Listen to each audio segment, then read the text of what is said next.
Hello everyone, my name is John Luster, and today I will be talking to you about 5 keys to success for employee benefit sales. I hope you all find this material both informational and relevant.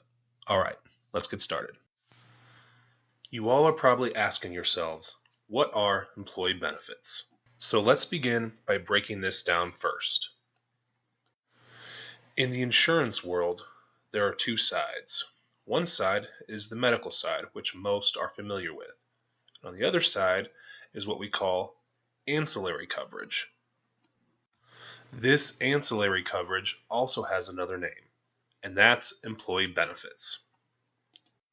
Products offered under employee benefits are usually, but not limited to, life insurance, short-term and long-term disability, dental, and vision. Also, depending on the carrier, they might offer additional supplemental products. These would be such products like hospital indemnity, critical illness, or accidental. Now that we have a good understanding of what ancillary coverage is and the products they have to offer, we can now go take a look and see how these products are sold. In the employee benefit industry, business to broker is the dominant form of selling. Sales reps for carriers go out to brokerage firms looking for the opportunity to bid on the broker's clients.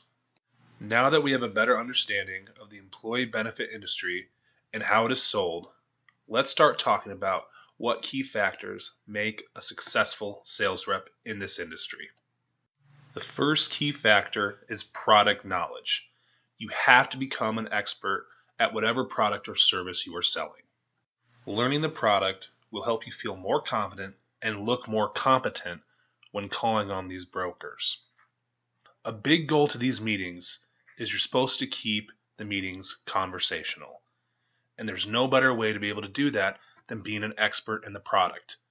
Doing this will allow you to keep those meetings conversational and allow for your personality to shine through. In these meetings, you're going to have to answer questions about the product and service you offer. Becoming an expert will allow you to answer these questions more easily and efficiently. Just remember, even though you're an expert, you won't have the answer to every question. So just remember, when you don't know the answer to a question, never make it up. Always simply say, "That's something I'll have to get back to you on." This looks much better than you not being able to come through on a promise for a client. Our next key factor is you must simply have personality.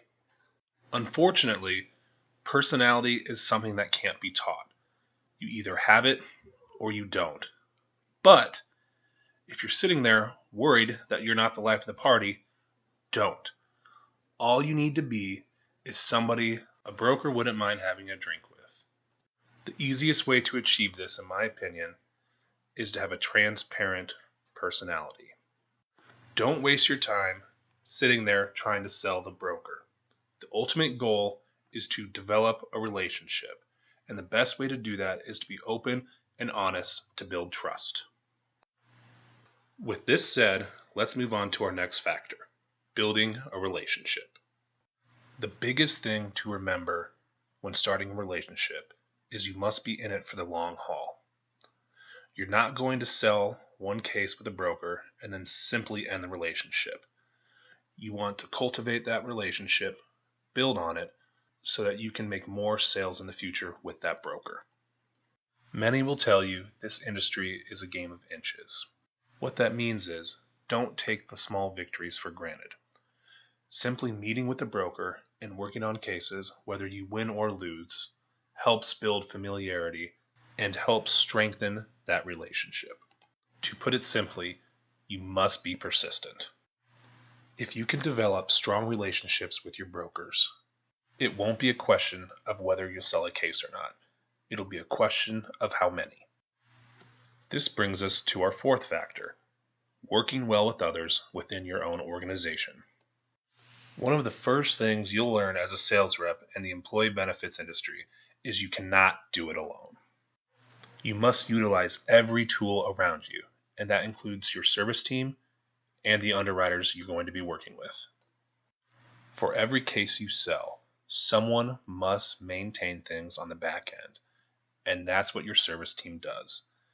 Their job is to amend contracts when necessary and act as a mediator between you and the client when there are any issues. This is a huge part of the job, so just remember to always treat service team members with respect. This goes for underwriting as well, since they're the ones that look at the demographics of your clients and assess their risk and ultimately decide the rates your company can offer. You'll be a lot more successful if you don't get on their bad side. With that said, you have to look at the big picture. You're not the only one in the company that has goals. Service team members, underwriters, both have goals as well. So it's about being able to let them achieve their goals to help you achieve yours. And that's the way you're going to be successful. Well, this brings us to our final and most important factor. You have to have a reason. And what I mean by this is you have to find that something that's going to keep you moving when times get tough and when you're at your lowest points. Selling is not easy, and you're going to hear no more times than you're going to hear yes.